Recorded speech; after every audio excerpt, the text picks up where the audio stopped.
Oh, so I took a little small break and I wanted to explain to you that my father did not like the traders out there in the reservation.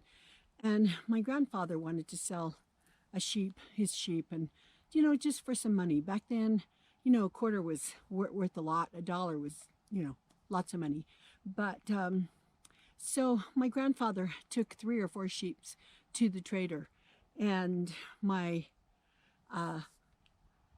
the trader, said, "Oh well, I can't, in the city they're about $10 each."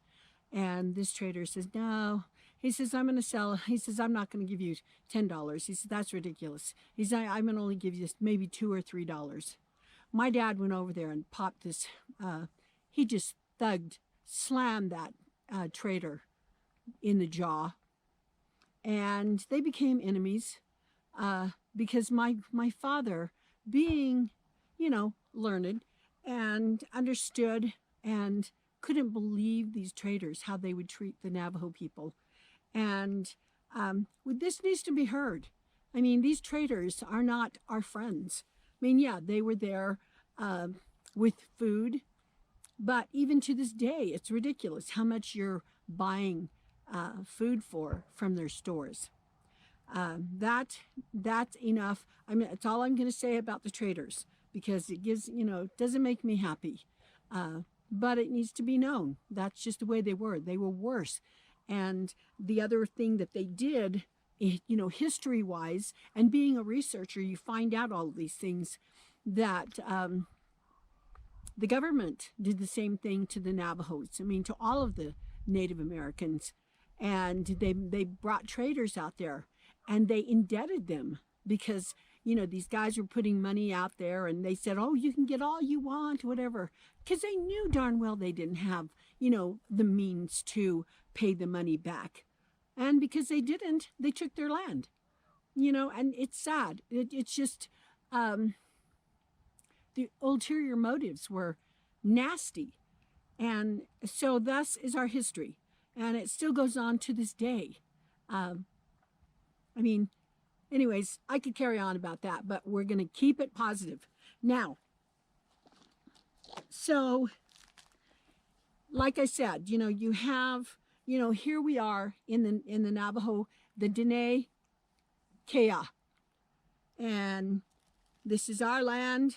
We subsist off the beautiful God. And some of the smudging, using this for smudging, all the medicinal reasons. Remember how I had you see that you can burn this, and gadbitesh, and has a lot of calcium, and the wonderful blessings of this, having the God, and how it gave hope, and that runner who brought this, to give hope, because this was the way of life, and they wanted the people to smell. Smell is so powerful, and just to feel, to touch, to see what was growing where they had, where the Navajo people, where they came from before they were taken on the long walk, and how Kit Carson burnt all their fields and their food, and just made it desolate for them, and made them hungry, and took everything from them, and then herded them. And some say that there could have been about 11,000, people, 11,500. I've heard so many different numbers, and I think mine was totally different too. But history is amazing. One person tells one story, and the other one tells a bigger story. I don't know. But we know that many of the Navajos were herded. And so this was so important to them. Whoever gave them is like a lifeline to give them this, to give them hope. And how beautiful that is. I was telling you about the nadan, the nadan. This is the blue corn, and you dry it, and that I was telling you about, and you grind it, and we're gonna make Navajo blue corn mush out of this. Beautiful. just another wonderful thing that they subsisted on.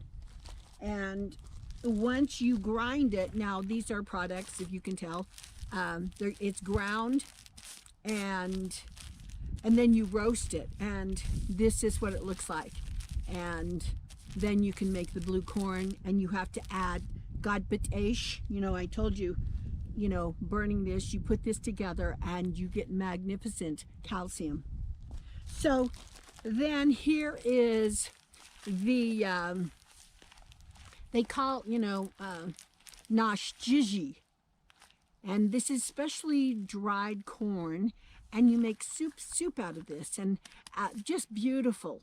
And so when we talk about the subsistence of, and then you have, you can grind, you dry the chili and you grind it and make it, you can put it in in a sauce, or you can put it with a soup, and just beautiful ways that you can do that.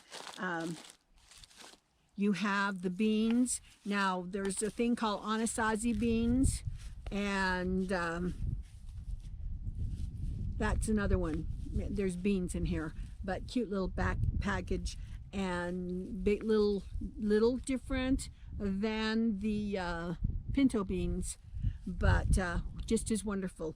And so life on the reservation wasn't always like yours. Everything, water running out the spigot and everything at your disposal. It was a hardship, but it made people hardy and strong.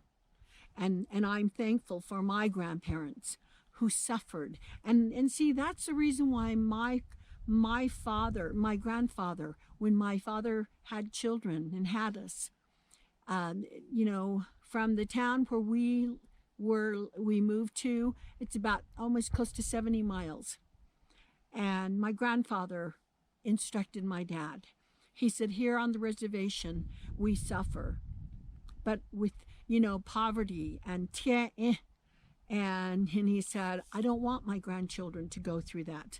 He said, therefore, you need to be prayerful, fast and pray, go to this place where, among the white people. And they walked with us little kids. And I was told that I was a baby at the time. And they walked about close to 70 miles, and camped and walked and camped and walked and made it to the city. And that's where my grandfather told my dad, learn the ways of the white people, join their church, join one of their church, but be careful and learn Christianity, because we already know it, but learn their ways of how they worship God, and learn their ways. You have to. It's coming to that. So my dad and my mother followed and walked here to the rural city. It was once called an all-American city. And from there we came about, and our lives still ended up in the reservation every week. Every weekly in the weekends we'd go see Grandma and Grandpa. Grandpa made sure we did not forget our culture. If you can tell, I haven't forgotten mine. I didn't think half the time that you don't realize you remember. They say you teach a child when they're young, and they remember it when they get older. And it has come back so much to me. And I reverence my grandparents. I reverence my mother and my father and their teachings, and how wonderful they are, and how good of a parentage I had, and my ancestors. I just reverence all of them. And I shared this with you because even though the Navajos, and there are other nationalities who struggled as well. But from my point of view, what I was told, what I've read, what I've researched, the treaties that have been broken, the treaties, just hundreds of them, and so much reneged. It can break your heart, but then again, you have to stand strong. People suffer, and you don't know what I've gone through. No one knows what you've gone through, but you have to be strong. You have a work ethic. You need to make your life and bring constructive goodness into your life. You need to be prayerful to know you're not alone. You have God, and there's Jesus Christ. That's who we. I mean, all of our sustenance on this earth. It's not always bread and water. The real bread and water is understanding the strength of our spirit. And I can't say enough about that.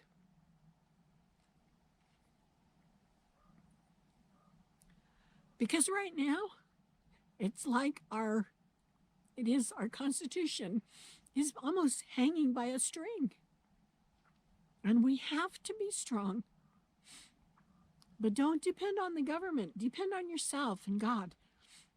And think about the things you need to do to have storage and to sustain yourself off the land.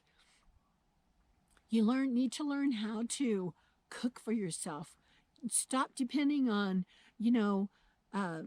take a break from your home and extend yourself out here and build a fire. Some people don't even know how to build a fire, which is really sad. And, they think rubbing the sticks together. Some people did. But there's so many ways of survival. And be careful. Take care of yourselves. The Navajos have done this. The Dene people. Ni Dene Keya. Tia Impin Si Kai. And some are at the Yinda Kai. They're still in it. And my Navajo government hasn't gotten the electricity to our side of the reservation, in the Eastern Agency yet. And it's a sham. It's a shame. And I sometimes, you can tell your government so much and they just turn the other way. They're too busy taking care of themselves instead of their people. So that's what happens. It needs to be said. And this should be included in this because it's reality. And Grandma's here with her wisdom. This is my perspective. And I'm very strong that I understand things and that I share it because I need to be a voice for you and to help you through these times, through life itself, to have compassion, to know that you need to remain strong yourself. That even though we were dealt the dirt and the reservation, it was a blessing because I don't think very few people in the cities would survive out here. If this is all you had, it would be devastating for most people. But for me, I joy in it. I know how to take the dirt and to build a hogan. You have the dikis, you have the wood to burn. You have the medicine here. Even if you just gave me an acre of this, I could survive. And you have insects. I mean, there is like the cicada, protein. You have all kinds of things that you could actually find here.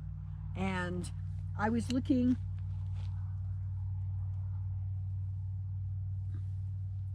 excuse me, I was looking on the ground and look what I found all around this. You have, you have the ditze, and look at this, beautiful. Clean it off, chew on it, eat it, as well as make the beads, inside this. How wonderful, such plenty. And we need to be aware of this. I share all of this with you for the purpose of hope, to have an understanding that if you think you have it bad, you have running water. There are people that don't have that.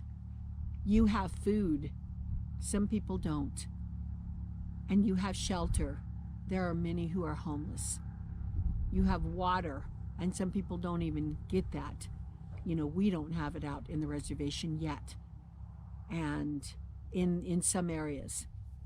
And this is the 2021, And back in my time when I was born, same. Hasn't changed. And it shouldn't be like that. We need to care for one another. And I hope that you can see a little perspective and be grateful for who you are and what you have. You're yourself.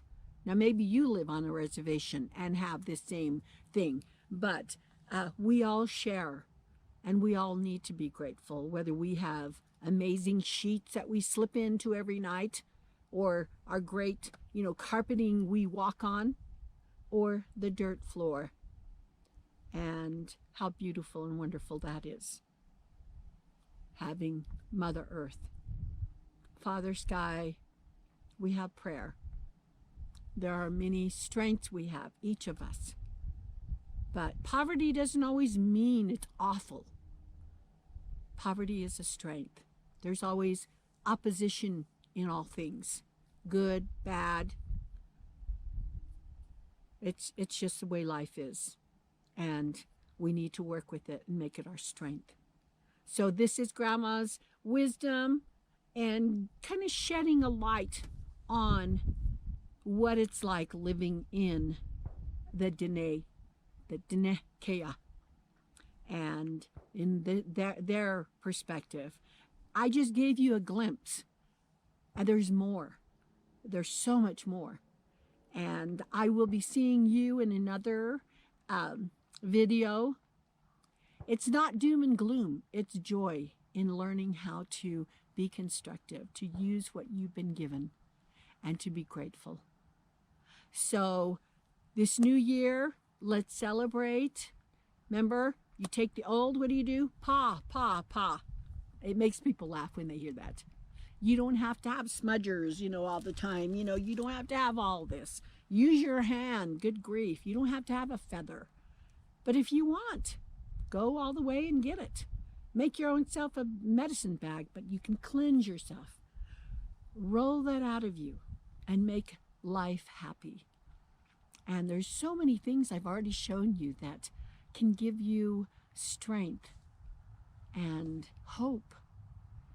And Grandma loves you. If no one loves you, I love you. And I'm glad somebody up there loves me. And I give that to you. Pray always. You're never, never alone. Know that.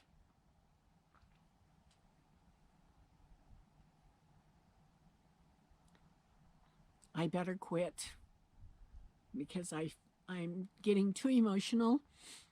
But thank you for listening and to impart. And I hope you listen and have compassion for others because they don't have it as good as you. You're very blessed. And with that said, hagone.